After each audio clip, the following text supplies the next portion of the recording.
today's fun time buddy of ours is Bifun, a giant wrestling type of bull who decides to go head-on with Wario. And just like the Spike Pirate from yesterday, it is a very simple boss fight. One that I kind of fucked up on the way there. As you can see by the footage, I decided to use the flame helmet to roast half his health bar away before tossing him in the lava pool, which you were supposed to do. But just like the Spike Pirate from earlier, if you do end up taking any damage from Bifun, trying to attack him while in short Wario mode is basically impossible. It's a bit easier than dealing with the Spike Pirate, but still not something that's going to be reliable enough to be enough of a replacement for the charge attack, the flame attack, or the rocket slide if you are lucky enough to have one of those sideways rocket helmets from earlier in the level. I do appreciate the continued artistry of the Nintendo handheld team, because this arena, for being on the Game Boy, is perfect for Bifun's whole sumo wrestling type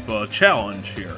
He's trying to fight Wario head-on, which I can appreciate because it's a boss trying to be honorable towards the protagonist and trying to beat him with actual skill and not trying to cheat, not trying to just bullshit their way to an easy win. It's a stand-up fight, and with this equal, being able to be thrown into the lava pool type of game he's trying to play with the wrestling here, it is interesting because you are on the same level, and playing with the same rules. Unfortunately, just like the Spike Pirate, the boss fight is criminally too short if you know what you're doing, or have an unfair tactic like I did. I managed to clean the clock in less than a minute, which is a real shame because I wish that Super Mario Land 3's boss fights could be a little bit better developed, have a bit more ideas thrown in to make them last longer and be more interesting.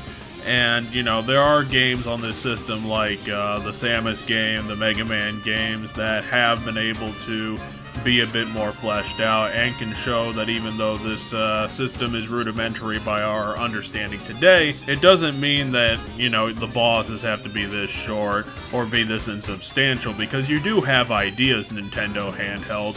You just need to have the courage to fully go out and fully develop them into big set pieces. Otherwise, they are incredibly forgettable. I mean, before I even did this video, I didn't remember Bifun in the game at all. I really only remember the final boss, and that's because, like I said, you fleshed that one out a bit, you made it a bit more tricky to deal with, and just made it a bit more difficult. Bifun here is not a hard boss to beat, not by any stretch.